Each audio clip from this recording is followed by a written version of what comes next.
మనం నిన్నటి రోజున చర్చించి ఉన్నాం. జాతస్య హి ధ్రువో మృత్యు ధ్రువం జన్మమృతస్య చ తస్మాదపరిహార్యేర్థే నత్వం సూచితుమర్హసి. అసలు శోకించడానికి ఏమీ కారణం లేదు అని పునః పునః భగవానుడు భగవద్గీతలో ఉపదేశం చేస్తూ ఉంటాడు. అందులో నిన్నటి వరకు చెప్పినటువంటి భాగంలో, అంటే నేను పూర్తిగా స్పృశించానని కాదు, తత్పదార్థమును గూర్చి మాట్లాడినప్పుడు దేహము అనిత్యము అన్న విషయాన్ని సువ్యవస్థమయ్యేటట్లుగా నిన్నటి వరకు మీరు ఆ విషయాన్ని విన్నారు. ఆత్మ సర్వకాలముల యందు ఉండేది. ఆత్మ ఒక కాలమునందు ఉండడం, ఒక కాలమునందు ఉండకపోవడం అన్నది ఉండదు. ఈ దేహము పడిపోతుంది కానీ ఆత్మ ఉంటుంది. ఎలా ఉంటుంది అంటే, పరమ ప్రఖ్యాతి వహించినటువంటి శ్లోకం, నైనం చిందంతి శస్త్రాణి నైనం దహతి పావకః నచైనం క్లిదయంతి ఆపో నశోషయతి మారుతః అంటాడు. ఆత్మ ఎంత గొప్పగా ఉంటుంది అంటే, ఎంతగా అది చెనకబడదు అంటే, నైనం చిందంతి శస్త్రాణి, అది శస్త్రముల చేత నరకబడేది కాదు. నైనం దహతి పావకః, అది అగ్నిహోత్రము చేత కాల్చబడేది కాదు. నచైనం క్లేదయంతి ఆపో, అది నీటి చేత తడపబడేది, నీటి చేత కొట్టుకుపోయేటట్టుగా చేయబడేది కాదు. న శోషయతి మారుతః, అది వాయువు చేత పూర్తిగా తొలగత్రోయబడదు. అంటే మీరు ఈ శ్లోకంలో ఒక విషయాన్ని గమనించాలి. మనకి పంచభూతములు అని ఉన్నాయి. సమస్త జగత్తు ఎందులోంచి వస్తుందంటే ఈ పంచభూతములుగానే తయారవుతుంది.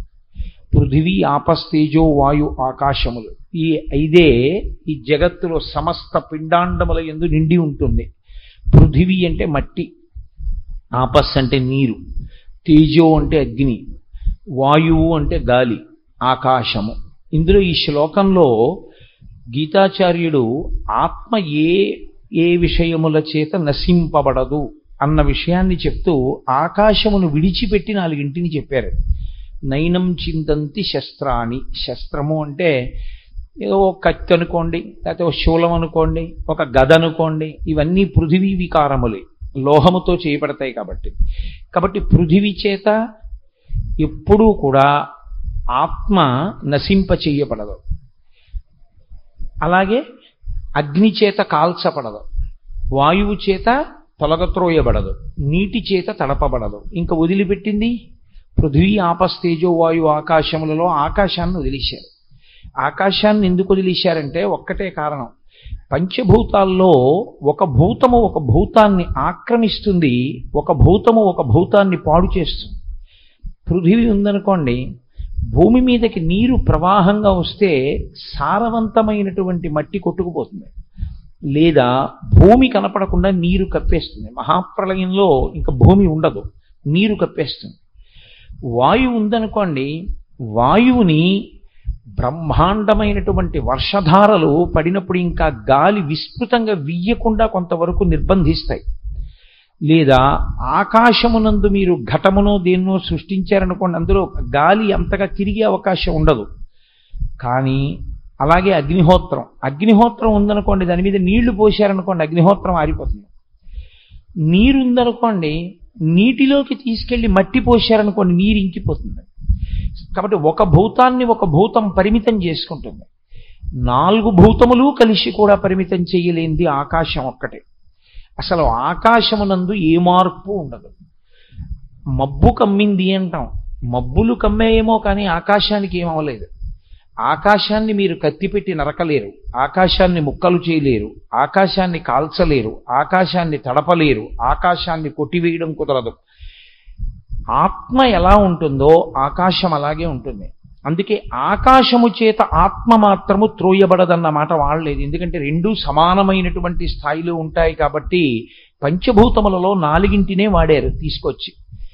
కనపడకుండా అంటే పైకి తెలియదు, స్పష్టంగా 4 భూతములను వాడారన్న మాట తెలియదు. తెలియకపోయినా నైనం చిందంతి శస్త్రాణి నైనం దహతి పావకః నచైనం క్లిదయంత్యాపో నశోషయతి మారుతః. ఆ ఆత్మ నీవై ఉన్నావు, ఆ ఆత్మయే నీ యందున్నది. నీ యందుండడం కాదు, అసలు యథార్థమునకు ఆత్మ ఉండి అది తొడుక్కుంటోంది దేహాల్ని. మనం బట్టలు తొడుక్కున్నట్టే నిన్నను మీరు విన్నారుగా, వాసాంసి జీర్ణాని యథా విహాయ నవాని గృహ్ణాతి నరూపరాణి. ఈ శరీరాన్ని విడిచిపెడితే ఇంకో శరీరాన్ని పుచ్చుకుంటోంది ఆత్మ. అది కట్టుకున్న బట్టల్లాంటివి. ఈ ఆత్మ కాలమునందు పోదు, శరీరము కాలమునందు ఉండదు. ఈ రెండిటికి ఉండేటటువంటి వైరుధ్యం అది. కాలమునందు ఉండు ఉండు అని పట్టుకున్నా ఉండనిది శరీరం, కాలమునందు వెళ్ళిపోని మీరు అన్నా వెళ్ళనిది ఆత్మ. కాలాతీతమై ఆత్మ ఉంటుంది. ఆ ఆత్మయే మనమందరం అయి ఉన్నాం. కానీ అజ్ఞానం ఎక్కడొచ్చింది అంటే మనము దేహము అనుకోవడం వల్ల వచ్చింది. కానీ ఏమంటే ఆత్మ అలా ఉంటుంది అంటున్నారు కదా, నైనం చిందంతి శస్త్రాన్ని, అది దేనికి కాల్చబడదు, తడపబడదు, కొట్టబడదు అంటున్నారు కదా, ఇది ఎలా సంభవం? నేను దీని గురించి ఇప్పుడు విశేషమైన ప్రసంగం చేసే అవకాశం లేదు. కానీ యథార్థానికి ఈ ఒక్క శ్లోకం అర్థమయ్యేట్టు చెప్పడానికి దీనికి పడుతుందో 15 రోజులు. కానీ మీతో నేను సూక్ష్మంగా ఒక విషయం మనవి చేస్తే మీరు బాగా పట్టుకోగలుగుతారు. ఒక కర్ర ఏం చేస్తుందో కర్ర యొక్క నీడ అదే చేస్తుందని మీరు ఊహించకూడదు. నేను ఏం చేస్తానో నా ప్రతిబింబం అది చేస్తుంది అని మీరు అనకూడదు.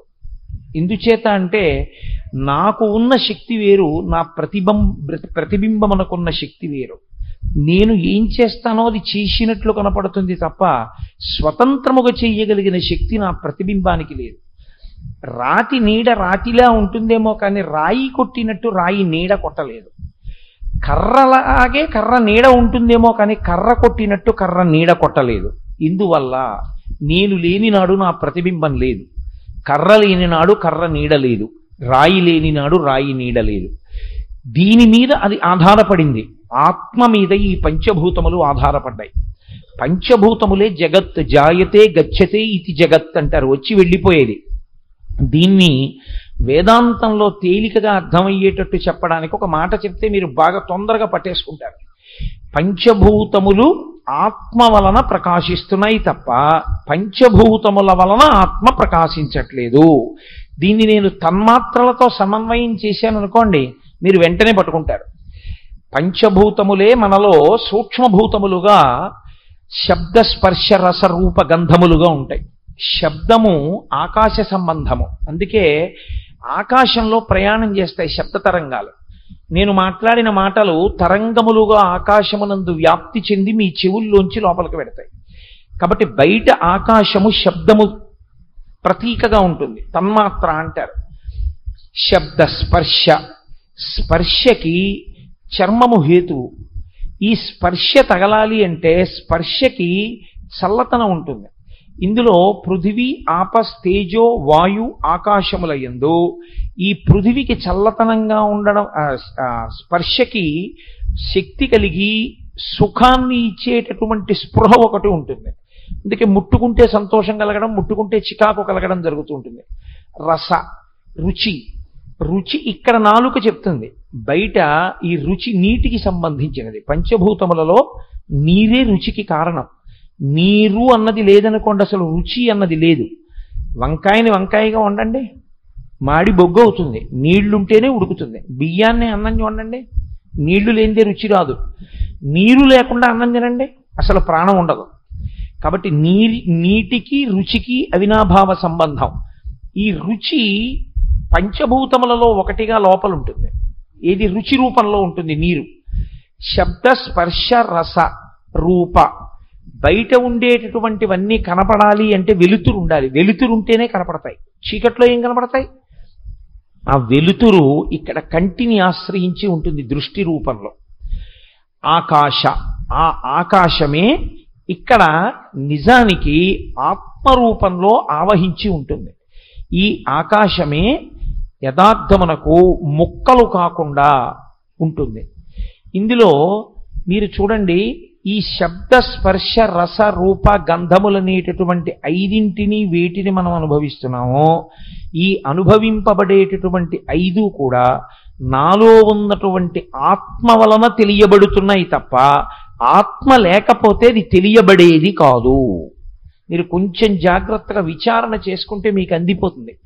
నీరుంది, ఆత్మ లేదు. దానికి రుచి ఉంది అని గ్రహించేది ఏదైనా ఉంటుందా? ఆత్మ ఉంది కాబట్టి నీరు ప్రకాశిస్తోంది. అలాగే ఆత్మ ఉంది కాబట్టి పృథివీ ప్రకాశిస్తోంది. ఆత్మ ఉంది కాబట్టి వాయువు ప్రకాశిస్తోంది. ఆత్మ ఉంది కాబట్టి నీరు ప్రకాశిస్తోంది. ఆత్మ లేనినాడు ఇవన్నీ అసత్. ఆత్మ ఉన్ననాడు ఆత్మ చేత ఇవి ప్రకాశిస్తుంటాయి. ఇదే విశ్వందర్పణ దృశ్యమానదగరీ తుల్యం నిజాంతర్గతం అంటారు దక్షిణామూర్తి స్తోత్రంలో శంకర భగవత్పాదులు. కాబట్టి యథార్థమునకు ఇవన్నీ ఆత్మ వలన ప్రకాశిస్తున్నాయి. ఆత్మ వలన ప్రకాశించేవి ఆత్మని ఎలా పాడు చేస్తాయి? దాని మీద ఆధారపడి ప్రకాశిస్తున్నాయి. అది లేనినాడు వాటికి ప్రకాశం లేదు. లేనప్పుడు ఇవి ఎలా ఆత్మని పాడు చేయగలిగినవి ఉంటాయి? అవి పాడు చెయ్యలేవు. కానీ ఆత్మ లేకపోవడం అన్నది ఉండదు, ఎప్పుడూ ఉంటుంది ఆత్మ. ఆ ఆత్మ చేత ప్రకాశింపబడుతూ ఈ అసద్వస్తువులన్నీ సద్వస్తువుల్లా కనపడుతుంటాయి. అందుకే నైనం చిందంతి శస్త్రాణి, ఈ పంచభూతములు కలిసినా కూడా అసలు ఆత్మని ఏమీ చెయ్యలేవు. అది ఎప్పుడూ ఉంటుంది. ఈ శ్లోకాన్ని చెప్పడంలో మీరు ఒక పెద్ద మర్మాన్ని గ్రహించవలసి ఉంటుంది. ఇప్పుడు ఆది ఉన్నది దేనికి? అనాది అయినది ఏది? ఆది అంటే మొదలు, అనాది మొదలు లేనిది. ఆత్మ ఎప్పుడు ఉన్నది అంటే దానికి మొదలు ఉందా? మొదలుంటే దానికి అనాది ఎందుకు అవుతుంది? ఎప్పుడూ ఉన్నది ఎందుకు అవుతుంది? దానికి కూడా ఎప్పుడూ ఆత్మ ఉండడం ప్రారంభమైతే ఈ శరీరంలాగే ప్రారంభం అవుతుంది. కాబట్టి ఆత్మకి ఆది లేదు, అనాది. అది ఎప్పటి నుంచో అలాగే ఉంది. ఉన్నది ఉన్నట్టు ఉన్నది, కానీ ఉన్నదన్నది మనకి ఎరుకలోకి రావట్లేదు. శరీరము ఆది, చేసుకున్న పాపపుణ్యముల వలన శరీరం వస్తోంది. ఇక్కడ నన్ను మీరు ప్రశ్న ఇయ్యచ్చు, ఏమండి చేసుకున్న పాపపుణ్యముల వలన శరీరం వస్తోందని మీరు అంటున్నారు కదా. చేసుకున్న పాపపుణ్యముల వలన శరీరం వస్తే అసలు మొట్టమొదట శరీరం వచ్చినప్పుడు ఏ పాపపుణ్యాల వల్ల వచ్చింది? అప్పుడు పాపపుణ్యాలు చేయడానికి మొదటి శరీరం ఎలా వచ్చింది? దానికి ముందు పాపపుణ్యాలు ఎవరు చేశారు అంటే నేనంటాను అది మాయ వలన వచ్చింది. ఇప్పుడు ఆ మాయ వలన ఎలా వచ్చిందని మీరు అడిగారు అనుకోండి, నేను ఓ మాట చెప్తాను. ఇవన్నీ మీరు తెలుసుకుంటే మీకు వచ్చే ప్రయోజనం ఏమిటని అడుగుతాను. మంచిదే, అంటే ఉన్న సమయాన్ని బట్టి ఏది పక్కన పెట్టాలి, ఏది తెలుసుకోవాలి అన్నది చెప్పేవాడికి తెలిసి ఉండాలి, వినేవాడికి తెలిసి ఉండాలి. ఇప్పుడు నేను వలలో పడ్డాను, ఇప్పుడు ఆ వలలోంచి నేను బయటపడాలి. నేను వలలో ఎన్ని గంటలకు పడ్డాను, ఎప్పుడు పడ్డాను, ఎలా పడ్డాను, ఇది ఆలోచించడం ప్రధానమా? వలలోంచి నేను ఎలా బయటపడతానని ఆలోచించడం ప్రధానమా? మీకు రెండో ఉదాహరణ చెప్తాను. నేను ఎన్నడూ చూడలేదు, మా పెద్దనాన్నగారు అమ్మాయి హైదరాబాద్లో ఉంది. మా నాన్నగారు అన్నారు, రే పెద్దనాన్నగారు అమ్మాయి ఉంది, నువ్వు వెడుతున్నప్పుడు ఈ మామిడి పళ్ళు తీసుకెళ్ళి, ఈ తేనె పట్టుకెళ్ళి, మీ బావకో పంచ ఉత్తరీయం, మీ అక్కకో చీర జాకెట్టు బట్ట పసుపు కుంకాలు, ఈ సంచి పట్టుకెళ్ళి హైదరాబాద్ వెడుతున్నావుగా అక్కకి ఇచ్చేసేయి, ఫలానా చోట ఉంటుంది అక్క, ఆ వీధిలోకి వెళ్ళి అడుగు అన్నారు. నేనేం చేశానంటే ఆ వీధిలోకి వెళ్ళి వెతుక్కుంటుంటే ఒక ఇంట్లో వాళ్ళు బయటకు వచ్చి, చాగంటి కోటేశ్వరరావు మీరే కదండి, టీవీలో కనపడుతూ ఉంటారు కదా అన్నారు. అవును నేనేనమ్మా. ఏమిటి ఇలా తిరుగుతున్నారు అన్నారు. ఏం లేదమ్మా, ఇక్కడ సుందరి అన్న పేరుతో మా అక్క ఒక ఆవిడ ఉండాలి, మా నాన్నగారు ఆవిడికి అందజేయమన్నారమ్మా, అందుకని వచ్చాను, ఆవిడ ఎక్కడ ఉంటారో అని వెతుకుతున్నాను, ఈ సందులోనే ఎక్కడో ఉంటారన్నారు. అయ్యయ్యో సుందరి కోసం, ఒరే కోటి మర్చిపోయావా, నేనేం రా సుందరిని అంది ఆవిడ. అక్క నువ్వా అన్నాను. వాళ్ళ ఇంట్లోకి వెళ్ళాను, మా అక్కకి ఇవన్నీ ఇచ్చేసి నమస్కారం పెట్టాను. మా అక్క అంది, ఇన్నాళ్ళకి వచ్చావు, అసలు నీకు బుద్ధి వచ్చిన తర్వాత నువ్వు వచ్చింది లేదు మా ఇంటికి, 2 రోజులు ఉండండి. 2 రోజులు ఉన్నాను. 2 రోజులు ఉన్న తర్వాత రోజు మా అక్కకి రాత్రి కాళ్ళు పడుతున్నాను, చక్కగా మా అక్క దగ్గర కూర్చోబెట్టుకుంటోంది, కబుర్లు చెప్తోంది, వింటున్నాను, అన్నీ చేశాను, చక్కటి భోజనం పెడుతోంది, తింటున్నాను, అన్నీ అయిపోయింది. అక్క వెళ్ళిపోతానన్నాను. సరే ఇంకొక రోజు ఉండి వెడుదువు కానీ విరా అంది. ఎందుకో మా అక్కతో కలిసి రైతు బజార్కి వెళ్ళాను. వెడితే ఆ రైతు బజార్లో ఒక ఆవిడ కనపడి, నీ పేరు కోటేశ్వరరావు కదురా అంది. ఇదేమిటి కోటేశ్వరరావు గారు కదా అంటారు కానీ కోటేశ్వరరావు కదురా అని ఎవరు అనరుగా. నేను కోటేశ్వరరావు కదురా, కోటేశ్వరరావు కదురా నీ పేరు అందేమిటని. అవునమ్మా మీరెవరన్నాను. ఊరిని అసాధ్యం, కూలిపోను, నన్నే గుర్తుపట్టలేదురా, నేను రా సుందరక్కని, నేనే రా మీ సుందరక్కని. నేను ఏంటి కోటిగాడు వస్తున్నాడు అని మీ నాన్న ఉత్తరం రాశాడు, ఇంకా రాలేదేమిటని చూస్తున్నాను. నువ్వా ఎప్పుడొచ్చావురా, అసలు ఇంటికి రాకుండా ఎక్కడ తిరుగుతున్నావు ఇక్కడ అంది. నేను ఇలా తిరిగి ఈవిడ కదా సుందరక్క అన్నాను. ఆవిడంది, నాకు ఎప్పటి నుంచో కోరిక కోటేశ్వరారు మీ ఉపన్యాసాలు విని 2 రోజులు మా ఇంట్లో అట్టే పెట్టుకుని భోజనం పెట్టాలని అవకాశం దొరికింది కదా అని నేనే మీ సుందరక్కనన్నాను. మీరు 2 రోజులు మా ఇంట్లో ఉన్నారు. మీరు చెప్పిన మాటకు పై మాట ఓడి చెప్పాను, కింద మాట ఓడి చెప్పాను. సంతోషంగా మీతో 2 రోజులు గడిపేశాను, నేను అక్కనే అనుకోండి. ఇప్పుడు మీరు నాతో ఒకటి చెప్పండి, నేను మా అక్కే అనుకుని గడిపినటువంటి మధుర క్షణాలన్నీ నిజాలా అబద్ధాలా? అన్నీ అబద్ధాలే. మా అక్క అయితే కదా ఆవిడ అక్కలా అనిపించింది, కానీ అక్క మాత్రం కాదు. అసలు అక్క తెలిసిన తర్వాత ఇవ్వడానికి చీరాలేదు, బావకి ఇవ్వడానికి పంచా ఉత్తరీయము లేవు, అయినా ఆవిడే అక్క కాదు.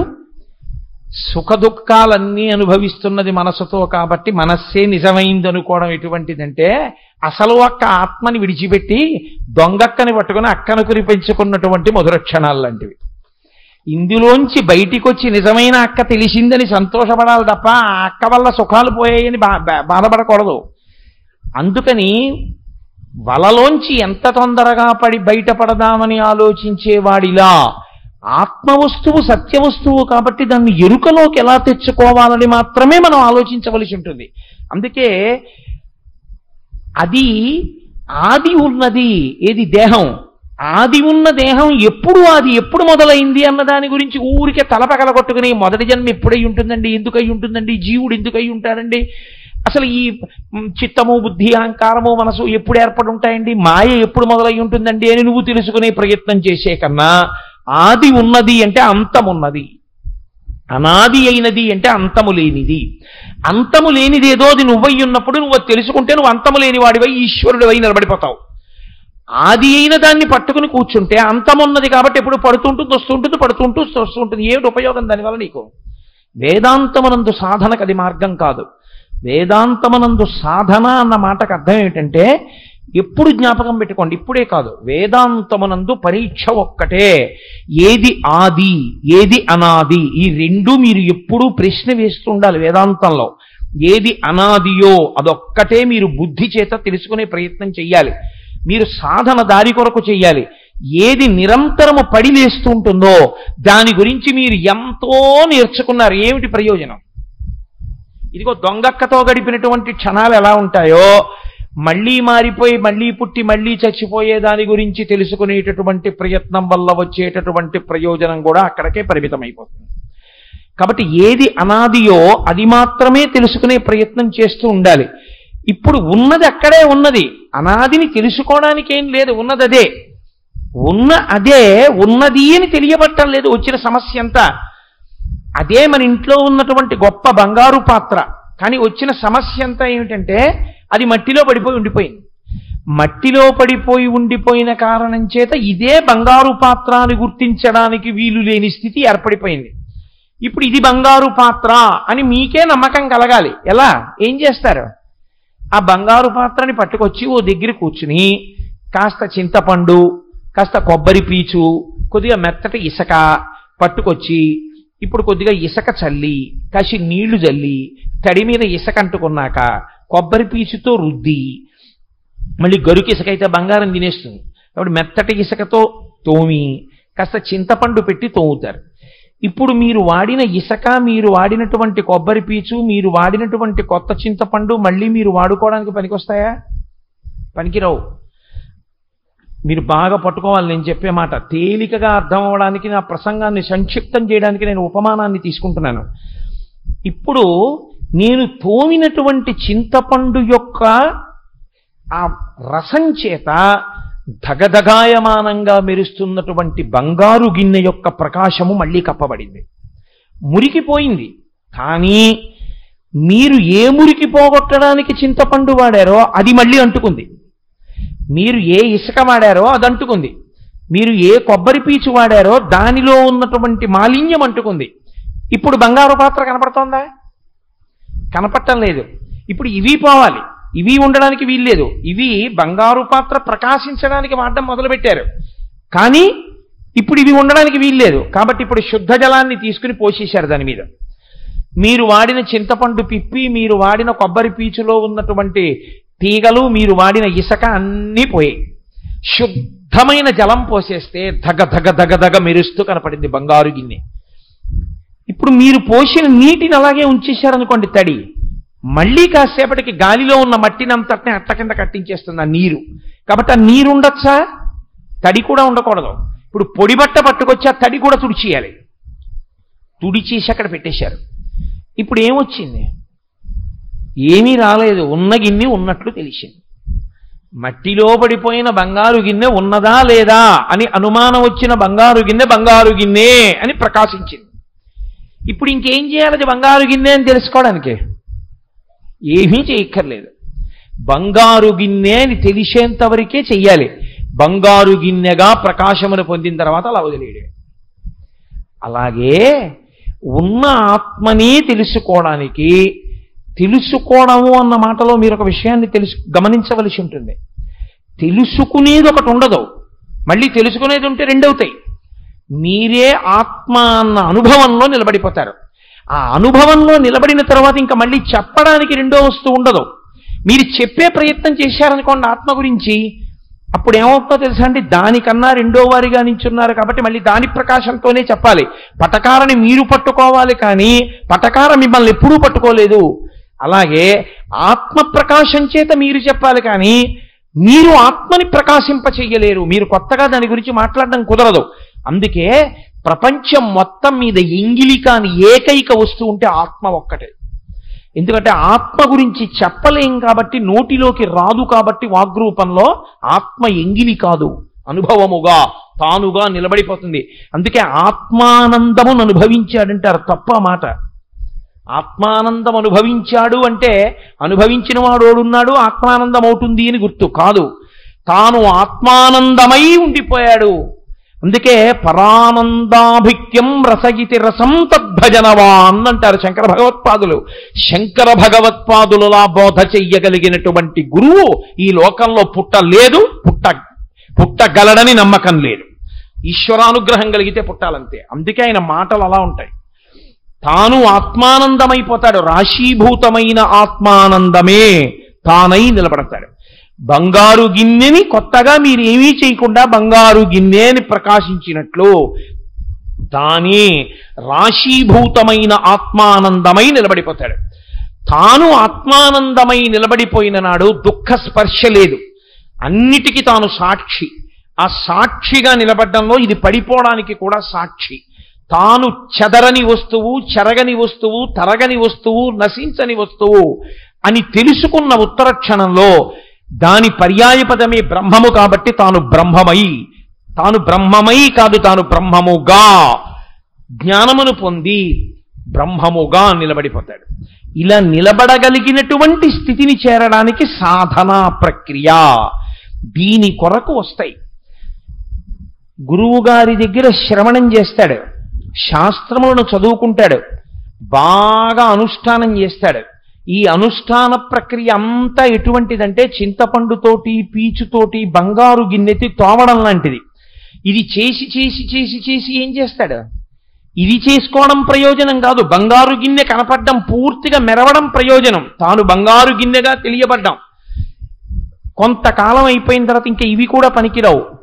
జ్ఞానము పడాలి దాని మీద. భక్తితో చేసినటువంటి కర్మాచరణం అంతా కలిసి జ్ఞానావిర్భావమునకు హేతువు కావాలి. మీరు కొంచెం జాగ్రత్తగా గుర్తుపెట్టుకోండి. మరుగు నీళ్లు నేను నీళ్లు కాచుకుంటున్నాను, మంచి శీతాకాలం, తెల్లవారుజామున 4 గంటలు స్నానం చేసి నేను సంధ్యావందనం చేసుకుని ఎక్కడికో వెళ్ళాలి. నీళ్లు కాచుకుంటూ పొయ్యి దగ్గర నిలబడ్డాను. నాకు ఎంతో హాయిగా ఉంది, శీతాకాలం కాబట్టి. ఆ నీళ్లు కాచుకుంటుంటే పొయ్యి సెగ తగులుతూ ఎంత హాయిగా ఉందో అనిపించింది. నేను ఇప్పుడు ఆ పొయ్యి దగ్గర నీళ్లు కాచుకుంటూ నించున్నాను. ఇది కూడా నా సొంతం కాదు, సురేశ్వరాచార్యులు వారు శంకర భాష్యానికి చేసిన వార్తికంలో ఉపమానాన్ని చెప్తున్నాను. ఆయన రొట్టెలు అన్నారు, నేను వేడి నీళ్లు అన్నాను. అలా నిలబడితే ఆ నీళ్లు ఉడుకుతున్నాయి. మీరేం చేయాలి? ఆ నీళ్లు దింపేయాలి. పొయ్యి వేడి తగులుతోంది కదా అని నించున్నారు, నీరు ఆవిరైపోతుంది. మీరు చేసేటటువంటి కర్మలు ఎప్పటి వరకు చేసుకుంటూ పెడతారంటే, నీళ్లు ఎప్పుడు పోస్తారంటే ఈ చింతపండు పిప్పి అవి కూడా ఇక బంగారు గిన్నె మీద ఉండక్కర్లేదు, తీసేస్తారు. ఆ జ్ఞానావిర్భావం, అందుకే జ్ఞానగంగా అంటారు, ప్రవహిస్తుంది. అది పడేంత వరకు. అప్పుడు ఇక ఈ కర్మల యందు కూడా ఇవే ఇలాగే చెయ్యాలనేటటువంటి స్థితి నుంచి కూడా పైకెక్కుతాడు. ఎక్కి సంతతము తనలో తాను రమించగలిగిన స్థితికి ఎదుగుతాడు. ఇప్పుడు ఆ నీళ్లు కూడా తుడిచేశాడు.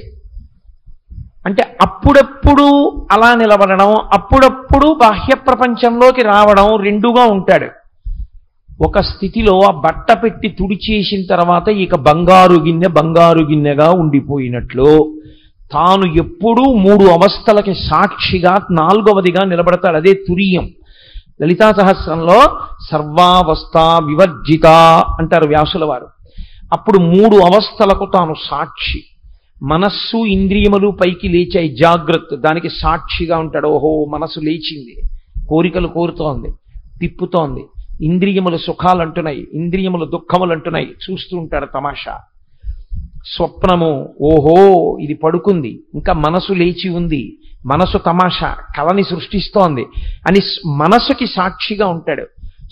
సుషుప్తి, ఈ మనస్సు ఇంద్రియాలు ఆత్మలోకి వెళ్ళిపోయి ఏ అలజడి లేకుండా ఆత్మ ఒక్కటే ఉంటుంది. ఆ సుషుప్తి యందు ఓ మనసు ఇంద్రియములు కూడా లయమైపోయి ఇప్పుడు ఆత్మ ఒక్కటిగా నేనున్నాను, దానికి కూడా సాక్షిగా ఉంటాడు. అందుకే రమణ మహర్షి దగ్గరికి వెళ్ళి రాత్రి బాగా నిద్ర పట్టిందా అంటే రాత్రి ఇది బాగా నిద్రపోయింది అనేవాడు.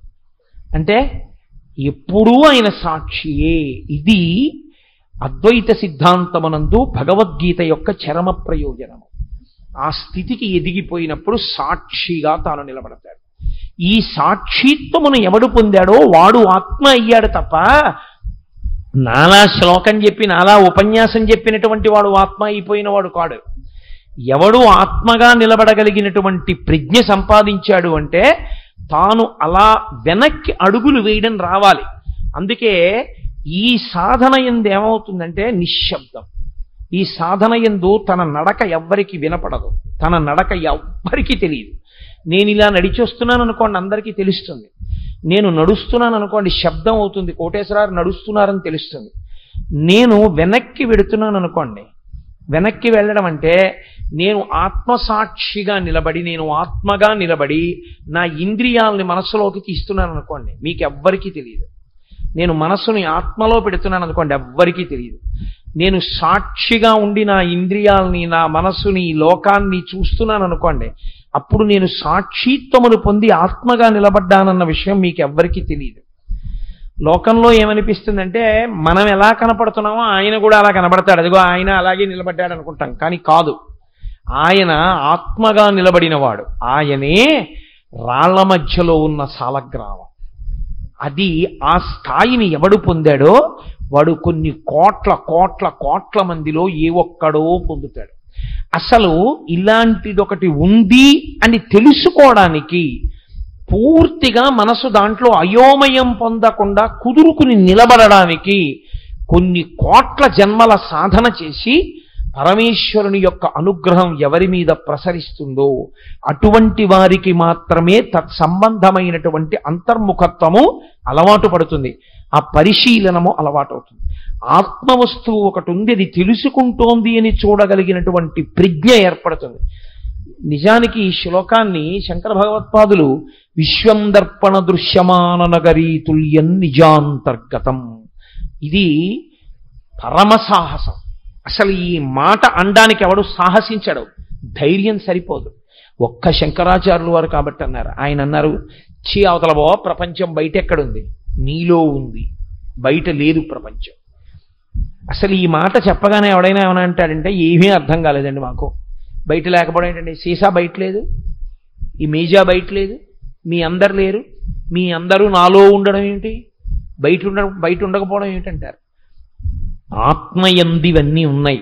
నేను ఒక్క ఉదాహరణ చెప్పి నేను పూర్తి చేసేస్తాను. ఆత్మ యొక్క ప్రకాశం చేత మనసు ప్రకాశిస్తుంది. మనసు స్వతంత్రముగా ప్రకాశించలేదు. బ్యాటరీ లైట్లో ఉండే బల్బు తనంత తాను వెలగదు. మనం ఏమంటామంటే ఆ బల్బును చూసి ఇదిగో బల్బు వెలుగుతోందంటాం, బ్యాటరీ లైట్ వెలుగుతోందంటాం. కాదు, బ్యాటరీ లైట్ కాదు వెలిగేది, లోపల ఉన్నటువంటి బ్యాటరీలోంచి ప్రవహిస్తున్నటువంటి శక్తి ఆ బల్బులోకి ప్రవేశిస్తే అది కొంత కాంతిని వెదజల్లుతుంది. అలాగే ఆత్మ యొక్క కాంతి కన్నుల మీద పడితే కన్నులు చూస్తాయి, ఆత్మ యొక్క కాంతి చెవుల మీద పడితే చెవులు వింటాయి, ఆత్మ యొక్క కాంతి మనస్సు మీద పడితే అది సంకల్ప వికల్పములు చేస్తుంది. ఇప్పుడు మీరు ఒకటి బాగా జ్ఞాపకం పెట్టుకోండి, మనసుకి స్వతంత్రత లేదు, మనసు స్వయం ప్రకాశకము కాదు. మీరు గమనించారు కదా అక్కడ వరకు. ఇప్పుడు ఈ మనసు ప్రతి విషయాన్ని దానికి మాత్రమే తెలుసు. నాకు ఏది తెలుసో అది మీకు తెలిసి ఉంటే మీరు నా ఎదురుగుండా ఇలా కింద కూర్చుని వినక్కర్లేదు, నేను ఇలా ఎత్తు మీద కూర్చుని చెప్పక్కర్లేదు. భగవద్గీత పుస్తకంలో ఉందా, భగవద్గీత నాలో ఉందా? ఇప్పుడు మీరు కొంచెం జాగ్రత్తగా ఆలోచించండి. భగవద్గీత పుస్తకంలోనే ఉంటే నేను ఆ పుస్తకం లేకపోతే చెప్పలేకపోవాలి. భగవద్గీత నేనయ్యాను ఆ శ్లోకం వరకు అని గుర్తు ఏమిటంటే నాలోకి ప్రవేశించేసింది భగవద్గీతలోంచి, మనసు పట్టుకుంది. ఇప్పుడు ఈ పట్టుకోగలిగిన శక్తి ఆత్మ యొక్క చైతన్యం చేత వచ్చింది. ప్రపంచము మనలో ఉన్నది. నేను మీకు ఒక ఉదాహరణ చెప్తాను. కోటేశ్వరరావు గారు, మీరు దీపం పెట్టేటప్పుడు ఎలా పెడతారు అని మీరు నన్ను అడిగారు అనుకోండి, నేను చిన్న చిన్న అగ్గిపుల్లలు వాడనండి. ఎందుకంటే అగ్గిపుల్ల వెలిగించి అగరవత్తు వెలిగించి అగరవత్తుతో దీపం వెలిగించే లోపల ఈ చిన్న అగ్గిపుల్ల గభాలను వెలగడంలో చేతి మీదకి వస్తుందేమో అని ఎప్పుడూ పొడుగు అగ్గిపుల్లలే వాడతాను. ఈ పొడుగు అగ్గిపుల్లలో ఉన్నటువంటి అగ్గిపెట్లు ఉన్నాయా అంటే లేవు అనకుండా ఎప్పుడూ దొరికే కొట్టు అదిగో భానుగుడి జంక్షన్లో ఫలానా చోట ఉంది, వాడిని అడగగానే ఇస్తాడు. ఆ అగ్గిపెట్టెలో మళ్ళీ 2 భాగాలు ఉంటాయి. ఇటువైపు అయిపోయాయని ఇటువైపు ఉన్నాయని నేను ఎలా గుర్తుపెట్టుకుంటానంటే లైట్స్ అన్న వైపు కొన్నాళ్ళు వాడతానట, అయిపోయాక హోమ్స్ అన్న వైపు ఉంటాయి అని అటువైపుకి పెట్టె తోసి అట్నుంచి పుల్ల తీస్తాను. ఆ అగ్గిపెట్టి నా కుడి చేతి వైపు ఉన్న కప్బోర్డ్లో గంధపు సాన పక్కన ఉంటుంది. ఇప్పుడు నాకు ఒకటి చెప్పండి, అగ్గిపెట్టి మా ఇంట్లో ఉందా? అగ్గిపెట్టె గంధపు సాన పక్కన కప్బోర్డ్లో, కప్బోర్డు పూజామందిరంలో వ్యవస్థ అన్నీ ఇక్కడున్నాయా? ఇక్కడున్నాయి. ఇప్పుడు మీరొచ్చి మా ఇంటికి పెద్ద అగ్గి పుల్లల పెట్టి ఎక్కడుంది అని అడిగారు అనుకోండి, మీరు చెప్పగలరా? అలా చెప్పలేరు. విశ్వం దర్పణ దృశ్యమాన నగరీతుల్యం నిజాంతర్గతం. అద్దాన్ని తీసుకెళ్లి ఒక కొండ మీద పెడితే పట్టణం అంతా అద్దంలో ఉన్నట్టు నిజానికి ప్రపంచం నీలో ఉంది. ఎంత లోపలికి దీన్ని ఎక్కించుకుంటున్నావో, ఆ మాయతో ప్రతిబింబాన్ని చూసి పట్టు కూర్చున్నావో అంతసేపు దాని యందు అసద్వస్తువు యందు నిలబడిపోతావు. అసలు దేని యందు నిలబడుతోందో దాని గురించి విచారణను మొదలు పెడితే ఇది నిలబడుతున్నది మనసు యందు, ఈ మనసు నిలబడింది ఆత్మ యందు. కాబట్టి ఆత్మ ఒక్కటే సత్య వస్తువు, అది సాక్షి, అది తెలుసుకుంటోంది, అది ఎప్పుడూ ఉంది. ఎప్పుడూ ఉన్న దాన్ని వదిలిపెట్టి ఎప్పుడూ లేని, ఎప్పుడూ ఉండని దాన్ని సత్యం అనుకుని నువ్వు పొరపాటు పడిపోతున్నావు. ఈ పొరపాటు మారాలంటే అభ్యాసం చెయ్యాలి, సాధన చెయ్యాలి. ఈ సాధనయే గురుముఖతః శ్రవణం. అందుకే ఇది భగవద్గీతాసు ఉపనిషత్సు. ఉపనిషత్ అంటే గురువు గారికి దగ్గరగా కూర్చోవడం. గురువు గారికి దగ్గరగా కూర్చోవడం అన్న మాటకు అర్థం ఏమిటో తెలుసా అండి? ఈ సభలో ఇన్ని వేల మంది జనముండగా నేను చెప్పి ఉండొచ్చు, కానీ నిజంగా దీన్ని సాధన చేసే ప్రయత్నం ప్రారంభించేవాడు ఇందులో ఏ ఒక్కడో ఉంటాడు. ఆ ఒక్కడే ప్రయత్నం ప్రారంభం చేస్తాడు. ఆ ప్రారంభం చేసిన ఆ ఒక్కడే ఈ జన్మలోనో ఉత్తర జన్మలలోనో చెప్పిన నాకన్నా ముందు వాడు ఆత్మగా నిలబడిపోయినా ఆశ్చర్యం లేదు. ఇది అందించడం కోసమని ఉపనిషత్తుగా వస్తుంది. జగదాచార్యుడైనటువంటి కృష్ణ భగవానుడు పరిపూర్ణావతారమైనటువంటి పరబ్రహ్మము నైనం చిందంతి శస్త్రాణి నైనం దహతి పావకః నచైనం క్లేదయంత్యాపో నశోషయతి మారుతః. అది నీవే అయ్యున్నావు, తత్వమసి తత్వమసి మహావాక్యం. అసలు నిజంగా అయ్యప్ప స్వామి దీక్షలు తీసుకుంటుంటారు 42 రోజులు. వాళ్ళు వినవలసింది దక్షిణామూర్తి స్తోత్రం, ఈ భగవద్గీత. ఎందుకంటే ఆయన చిన్ముద్ర పడతాడు. 42 రోజులు కూర్చుని సాయంకాలాలు గురువుగారితో చెప్పించుకోవాలి. గురువుగారు అంటే దీక్ష అంటేనే గురువుగారు. గురువుగారి దగ్గర కూర్చుని ఏమీ వినకుండా 42 రోజులు దీక్ష అంటే బూడిదే. అందులో తెలిసొచ్చేది ఏమీ ఉండదు. తెలిసిన కర్మానుష్ఠానం 2 పూట్ల స్నానం చేయడం ఒకటే మిగులుతుంది. ఏదో మంచిదే కొంతవరకు, కానీ ఏమి ఎక్కుతావు మెట్టు? నిత్యనెక్కాలంటే గురుముఖతః వింటేనే, శాస్త్రాన్ని పరిశీలనం చేస్తేనే, లేకపోతే చేసేదేమీ ఉండదు. కాబట్టి చిత్తశుద్ధి కలగడానికి కర్మానుష్ఠానం చేస్తారు. ఒక స్థితిలో ఇక ఆ కర్మానుష్ఠానం కూడా చెయ్యకుండా నిలబడతారు. కానీ ఇందులో వచ్చే పెద్ద ప్రమాదం ఏమిటంటే ఆ స్థాయిని పొందేసిన వాడిని చూసి పులిని చూసి నక్క వాత పెట్టుకున్నట్టు నువ్వు మానకూడదు కర్మానుష్ఠానం. నువ్వు ఆ స్థాయికి దిగిపోయిన తర్వాత తనంత తాను నీకే ఊడిపోతుంది. పండైపోయిన తర్వాత కొమ్మ నుంచి తాను ఊడిపోయినట్టు, కాయగా ఉండగా రాయి పెట్టి కొట్టినా రాలనట్టు, నువ్వు పండిపోయేంత వరకు నువ్వు ఊడకూడదు. అలా నీకు ఆ జ్ఞానావిర్భావము జరిగేంత వరకు కర్మానుష్ఠానము చేస్తూనే ఉండాలని, తత్కారణము చేత తాను ఆత్మగా నిలబడగలిగినటువంటి స్థితిని పొందుతాడని మనకి గీతాచార్యుడు మహానుభావుడై సాంఖ్యయోగంలో ఈ ఆత్మతత్వాన్ని గురించి వివరణ చేశాడు. ఇందులో నేను రేపటి రోజున కూడా చాలా సంక్షిప్త ప్రసంగమే చేస్తాను, వెనక తల్లి శోభానాయుడు గారి యొక్క నృత్య కార్యక్రమం ఉన్న కారణం చేత. కానీ వీలైతే నేను మిగిలినటువంటి 2 రోజులు 3 రోజులు ఉంటుంది కాబట్టి అందులో అసలు భక్తి అన్న మాటకు అర్థం ఏమిటి, కర్మ అన్న మాటకు అర్థం ఏమిటి, యోగిగా నిలబడడం అన్న మాటకు అర్థం ఏమిటి, అసలు నిజంగా సాధన అన్నది అటువైపుకి ఎలా అడుగులు పడాలి నిరంతర సాధనలో అన్నదాని గురించి, ఇప్పుడు సత్యం గురించి కొన్ని మాటలు చెప్పుకున్నాం. జిజ్ఞాసులైన వారికి తదభ్యాసము కొరకు కొంత నేను అందించవలసిన ప్రయత్నం చేయవలసి ఉంటుంది కాబట్టి రాబోయేటటువంటి రోజుల్లో దాని మీద నేను దృష్టి కేంద్రీకరించే ప్రయత్నం చేస్తాను. ఇప్పుడు పద్మశ్రీ శోభానాయుడు గారి యొక్క నృత్య కార్యక్రమం కొద్ది క్షణాల్లో, కొద్ది నిమిషాల్లోనో ప్రారంభం అవుతుంది. కాబట్టి అటువంటి మహాతల్లి, నాకు ఆవిడ గురించి చెప్పమని నన్ను కార్యకర్తలు ఆదేశించకపోయినా నాకు వారి ఎందున్న గౌరవం చేత 1-2 మాటలు చెప్పి పూర్తి చేస్తాను. ఆవిడ భారత ప్రభుత్వం చేత అత్యున్నత పురస్కారమైన పద్మశ్రీ గ్రహించడం నా మటుకు నా వరకు మాత్రం అది పెద్ద విశేషమేం కాదు, అది ఆవిడికి అనుషంగిక ప్రయోజనం. నా వరకు నాకు చాలా గొప్ప విషయం ఏమిటంటే ఆవిడ పరిపూర్ణమైనటువంటి నటరాజానుగ్రహమును పొందినటువంటి తల్లి. అసుర సంధ్య వేళలో మీ అందరూ ఇంతకాలంగా ఇక్కడ కూర్చుని చేసినటువంటి సాధనకి మెచ్చి పరమశివుడే వచ్చి కైలాస పర్వతం మీద తాండవం చేస్తుండగా చూసేటటువంటి అదృష్టాన్ని మీకు కృప చేస్తే, అటువంటి శివతాండవం చూస్తున్నటువంటి వాడు మధ్యలో మాట్లాడిన వాడు ఎంత మూర్ఖుడు. మధ్యలో మాట్లాడితే తత్ఫలితాన్ని ధారబోసేసినట్టు, పూజలు అందుకే మాట్లాడకూడదు, మౌనం. అంతటి తల్లి, అంతటి విదుషీమణి ఇవాళ ఆవిడ కార్యక్రమం ఇస్తాను అంటే నిజంగా ఎదురు చూసే పట్టణాలు ఎన్నో ఉన్నాయి. ఆచార్య స్థానాన్ని పొందింది మహాతల్లి ఆవిడ. ఆవిడ కూర్చుని ఇవాళ నేర్పుతాను అంటే పెద్ద పెద్ద వాళ్ళు ఆవిడ దగ్గర శిష్యులుగా ఉండడానికి ఇష్టపడతారు. అటువంటి తల్లి వచ్చారు అంటే అది ఆవిడ సంస్కారం. అంటే కేవలం ఇక్కడ జరుగుతున్నటువంటి భక్తుల పూజలు కార్యక్రమాలు ఇది చూసి ఆవిడ ఆనందం పొంది సుబ్బారావు గారి మీద ఉన్నటువంటి ప్రేమయే కారణంగా ఆవిడ ఇక్కడికి వచ్చారు. అటువంటి తల్లి నర్తన చేస్తున్నప్పుడు మధ్యలో లేస్తూ ఉండడం, కూర్చుంటూ ఉండడం, అల్లరి చేస్తూ ఉండడం, మాట్లాడుతూ ఉండడం, నిద్రపోతూ ఉండడం అసహ్యకరమైన విషయాలు. పరమ గౌరవంతో ఏమి కాకినాడరా, ఏమి కోవాడరా, ఎంత నిశ్శబ్దం అని ఆవిడ పొంగిపోయేటట్టుగా, అసలు నిజంగా మాట్లాడడానికి అవకాశం ఉండదు. అసలు ఆ నటువాంగం ప్రారంభం చేశారు, అంబాపరాకు దేవీపరాకు అని వాళ్ళు ఆ పరాకు చెప్తూ ప్రారంభం చేయగానే మన మనసులు లయమైపోతాయి. అంత గొప్ప కార్యక్రమం కొద్దిసేపట్లో ప్రారంభం అవుతుంది. కాబట్టి పరమేశ్వరుని యొక్క తాండవాన్నే మీరు చూస్తున్నంత ఆనందంగా, పార్వతీదేవి యొక్క లాస్యాన్ని చూస్తున్నంత ఆనందంగా సభామర్యాదని పాటిస్తూ మీ అందరూ ఈ కార్యక్రమాన్ని అనుభవించవలసిందిగా, అవధరించవలసినదిగా మిమ్మల్ని నేను అభ్యర్థిస్తూ ఇవాల్టి నా ప్రసంగాన్ని ఇక్కడితో పూర్తి చేస్తున్నాను. స్వస్తి.